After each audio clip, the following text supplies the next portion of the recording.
is the way we're arriving next time. You do not want to touch them because you will get violently ill. Yeah, that was mildly terrifying for a second there.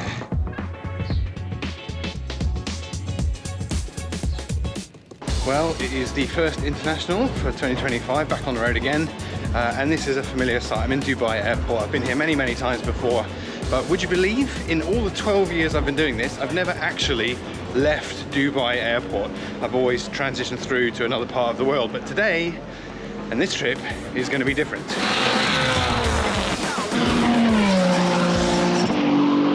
What are we in, a Lincoln? Yeah. Anyone know what sort it is?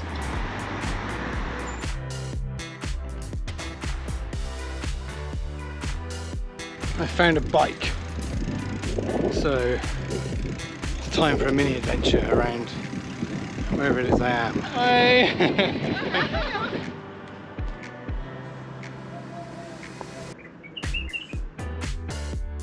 A bit lost now. I mean, I'm only in the middle of a desert. What's the worst that could happen?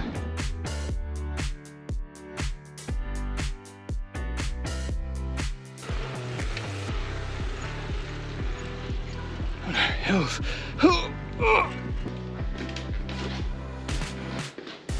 Oh, nice touch. Like it. Well, if it wasn't completely obvious already, this is what we're here for, a trio of Raptors. We have the F-150, the Ranger, and the Bronco over here. What you'll already know is that Australia gets the Ranger, a car that does extremely well. I think in our region, 1 in 6 of all Ranger sales is a Raptor, so we love the Raptor. But what I really want to explore is, are we going to see any other Raptor variants added to that family? So here we have, first up, we're in the Rangers, and already I can notice this sand is like really powdery. It's not completely dissimilar to the red dirt in Australia, but it is really fine, really sandy. Nothing at all like beach sand. It's way finer than that.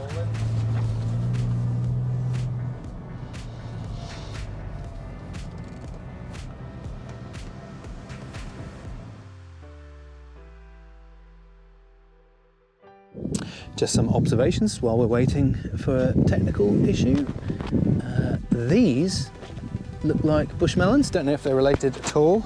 You do not want to touch them because you will get violently ill. Really? Just from touching them? Yeah, because then you touch, you put it in your mouth and face. No way. Yeah, it's even the camels don't eat it. Oh, well, that's saying something, isn't it? If the camels don't touch them, you know they're pretty horrid. It's just lovely. I mean, this is technically midwinter or late winter in Dubai, and we're standing out. It is completely still. The sun is just warm and not aggressive. There's none of that sting that you get in the Australian sun. It's incredibly gentle, and it's just like, it must be low to mid-20s right now. It's absolutely lovely.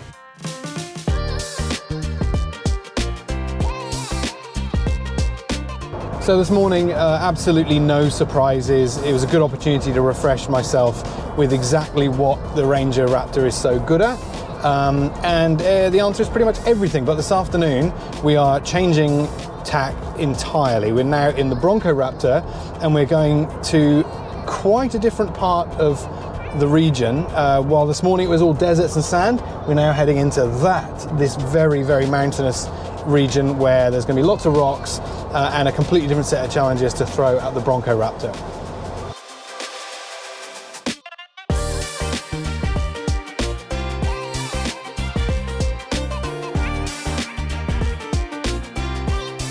Well, this could not be more different from those amazing sweeping sandy dunes with a little bit of foliage here and there. We're now at the start of the mountainous regions. If you look really closely in the distance, hopefully you can hear me over the wind noise, see these tiny little houses. Like people live here. It's tiny little this.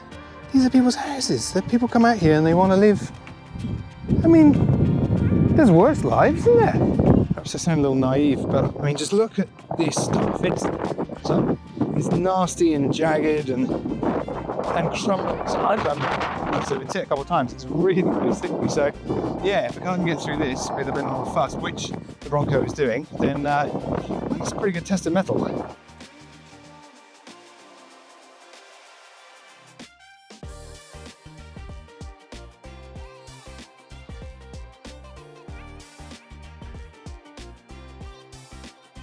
Well, that concludes the first day of driving. We've spent half the day in a Ranger Raptor and half the day in a Bronco Raptor. And tomorrow we are in the F-150. So that's the official proceedings done for the day, but we're not done for the fun stuff. Apparently we're heading off to dinner this evening for a traditional local style dinner, which I'm looking forward to. But also I've got some secret magazine business to do a little bit later as well. So hopefully I'll grab some shots of what we're going to get up to. Set up all three. We're going to do 3 cars in one shot for the mag cover. So yeah, hopefully get some more nice sunset photography.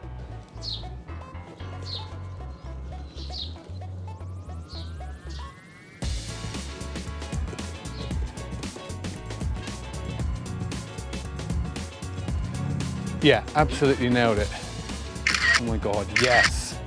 I mean, ideal world, it'd be great to get them a little bit tighter at the top, but that spacing is so nice.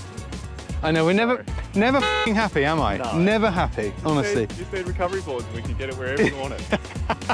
What was it you said before? If we get them any closer together, we're here for another hour? Yep. Okay, right, okay. We'll be happy with that then. That's the cover shot in the bag. Hopefully this highlights exactly the lengths that we go to get a proper cover shot for Wheels magazine. Hopefully you can hear me over the noise of a 3.5 litre twin turbo V6. Ooh, barbecue. Yes. Oh yeah, sounds good. Lovely. Thank you very much. Thank you. Cheers, cheers, cheers. Oh, delicious.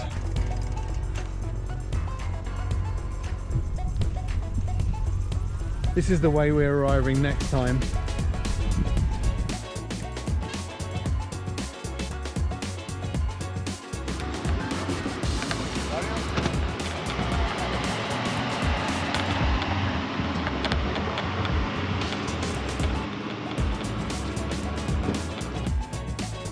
Baja mode engaged.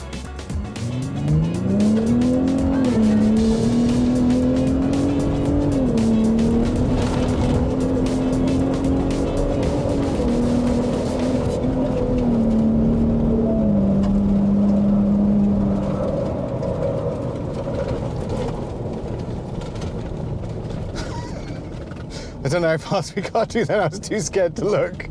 I think we had the speed limit warning come in, which I think is set at 120, so it sounds awesome. And I love that you can hear the relationship between this engine and the T1 Dakar car. Like, there is genuinely, especially when you're standing outside, I'll try and get some footage later, but yeah, when you're actually hearing the thing pull away, let's listen to it again.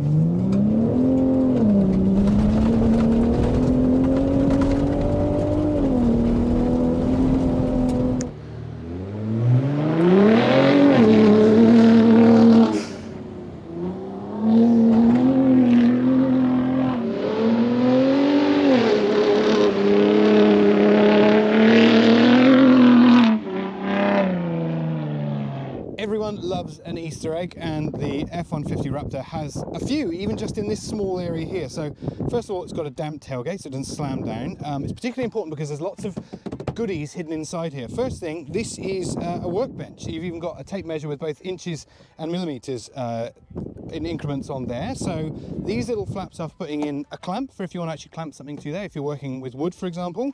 But then in here, there is a step, then also a handrail as well. So, like, it's safe and practical, and it also highlights just how absolutely massive this thing is. You actually need a step to get up into it.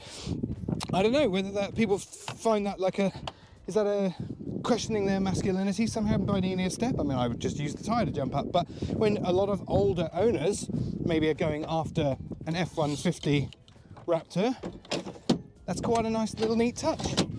There's a couple other little bits and pieces. We've got electric lighting in the back here, 2 240 volt power outlets, and my favourite touch, if we come around here, is this little thing here. Looks like some kind of clasp or a latch. It actually can double as a bottle opener.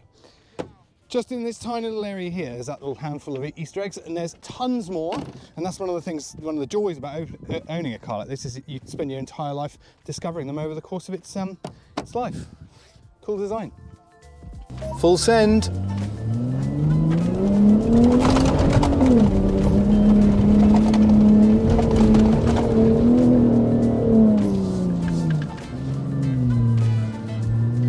Absolutely didn't break a sweat.